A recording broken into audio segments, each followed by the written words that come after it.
अस्सलाम वालेकुम स्टूडेंट्स, आज हम चैप्टर नंबर यूनिट नंबर 4 का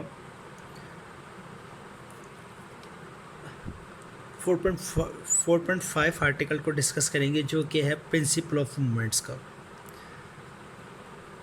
प्रिंसिपल ऑफ मूवमेंट्स यानी कि मूवमेंट्स के असूल क्या होते हैं।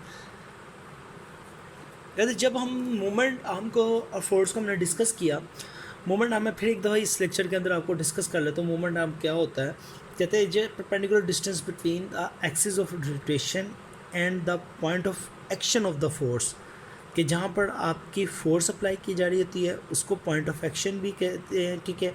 और लाइन ऑफ एक्सिस के दरमियान जो परपेंडिकुलर डिस्टेंस होता है उसको हम मूवमेंट आर्म कहते हैं, ठीक है जी।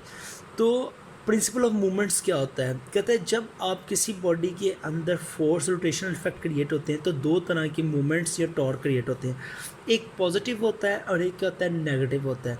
जो नेगेटिव होता है उसको हम क्लॉकवाइज टॉर्क का नाम मैंने लास्ट लेक्चर के अंदर बताया था, और जो आपका रोटेशन होता है एंटी क्लॉकवाइज वो पॉजिटिव होता है, ठीक है।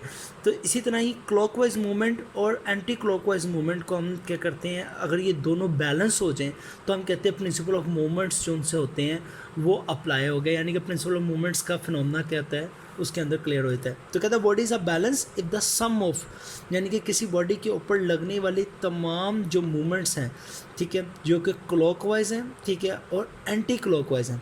तो कहता है body is a balance if the sum of the clockwise movements acting on the body is equal to the sum of the anti clockwise movements acting on it, के जिस बॉडी के अंदर जो क्लॉकवाइज मूवमेंट्स अप्लाई हो रहा है और anti clockwise movement apply हो रहा है, इन दोनों को सम अप करके दोनों का जवाब एक दूसरे के इक्वल आ जाए, ठीक है, क्लॉकवाइज और एंटी क्लॉकवाइज, तो बॉडी क्या होती है, बैलेंस हो जाती है, ठीक है।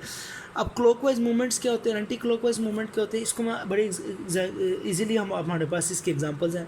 कहते हैं जब हम किसी भी स्पैनर, यानी कि जिसको हम आमतौर पर हमारी लैंग्वेज के अंदर रेंच भी बोलते हैं या कुछ स्पैनर इंग्लिश में बोलते हैं, कहते हैं the force that be turns of spanner in a clockwise direction, कि जब आप किसी स्पैनर के अंदर क्लॉकवाइज उसको घुमाते हैं, यानी कि नट को जब आप क्या करते हैं, टाइट करते हैं, नट को क्या करते हैं आप टाइट करते हैं, तो उसके अंदर जो मूवमेंट प्रोड्यूस होता है वो क्लॉकवाइज मूवमेंट होता है। यानी कि आप नट को आप इस तरह करके क्या करते हैं, आप टाइट करते हैं जब, तो जो आपके नट के अंदर, या मसलन आपके पास क्या है, नट है एक छोटा सा, ठीक है जी, अगर आप इसको टाइट करते हैं इस डायरेक्शन के अंदर, तो घड़ी की सुइयाँ भी इसी डायरेक्शन के अंदर क्या होती है, मूव होती हैं।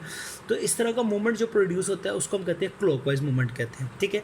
एंटी क्लॉकवाइज मूवमेंट क्या होता है, कहते हैं इसी नट को आप लूजन करेंगे तो इसके ऑपोजिट डायरेक्शन में मूव करेंगे, ठीक है, लूज़ करने के लिए, इसको हम कहते हैं एंटी क्लॉकवाइज मूवमेंट कहते हैं अगर ये दोनों मूवमेंट्स एक दूसरे के इक्वल आ जाएं तो बॉडी क्या होती है, बैलेंस होती है, ना तो वो क्लॉकवाइज मूव करती है ना ही वो क्या करती है, एंटी क्लॉकवाइज क्या करती है, मूव करती है, ठीक है जी। क्लियर होगा स्टूडेंट।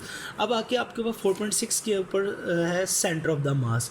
सिंपल सी बात है, इस टॉपिक से पता लग रहा है कि हर बॉडी प्रोसेस करती है पार्टिकल्स के अंदर, तो उसको हम कहते हैं मास कहते हैं सेंटर ऑफ द मास। तो सेंटर ऑफ द मास क्या हो गया, centre of the mass of the system is such a point where an applied force, के जहाँ पर आप फोर्स अप्लाई कर दें, ठीक है, causes the system to move, कि वो पूरा सिस्टम क्या करता है, मूव करता है विदाउट एनी रोटेशन, यानी कि उसके अंदर रोटेशन किसी किस्म की करती प्रोड्यूस नहीं थी। मसलन देखिए एक एग्जांपल है, ये आपके पास एक सिस्टम है, एक लाइटर बॉडी का और एक हैवियर बॉडी का। इसके यहाँ पर एक पॉइंट है जो कि क्या है, आपका ओप है। अगर आप यहाँ पर रखकर फोर्स अप्लाई करेंगे तो इस बॉडी के अंदर, यानी कि इस मास के अंदर किसी किस्म का क्या होगा, रोटेशन प्रोड्यूस नहीं होगा। ये आपके पास ए बॉडी हो गया और ये आपके पास क्या हो गया, बी बॉडी हो गया, ठीक है जी। तो किसी किस्म का रोटेशन क्या होगा, प्रोड्यूस नहीं। कहते हैं अगर यहाँ पर रखकर फोर्स अप्लाई करें या यहाँ पर रखकर फोर्स अप्लाई करें तो बॉडी के अंदर क्या होगा, एक रोटेशन प्रोड्यूस होना शुरू हो जाएगा। तो कहते हैं centre of the mass of the system is such a point with an applied force causes the system to move without any rotation, ठीक है, किसी किस्म की कहते हैं जो आपका सिस्टम होता है वो विदाउट एनी रोटेशन होता है। सेंटर ऑफ द ग्रेविटी क्या होती है, कहते हैं हर पॉइंट का एक, हर ऑब्जेक्ट का या बॉडी का एक पॉइंट होता है जहाँ पर उसका पूरा वेट क्या कर रहा होता है, अप्लाई कर रहा होता है। कहता है point where a whole weight of a body appears to act vertical downward is called the centre of gravity, ठीक है। कहते हैं एक पॉइंट होता है, मतलब देखिए ना, ये आपके पास एक बॉडी है, ये छोटे छोटे पार्टिकल्स के साथ कंपोज हुई है, रिजिड बॉडी, पत्थर लेनी है कोई चीज़।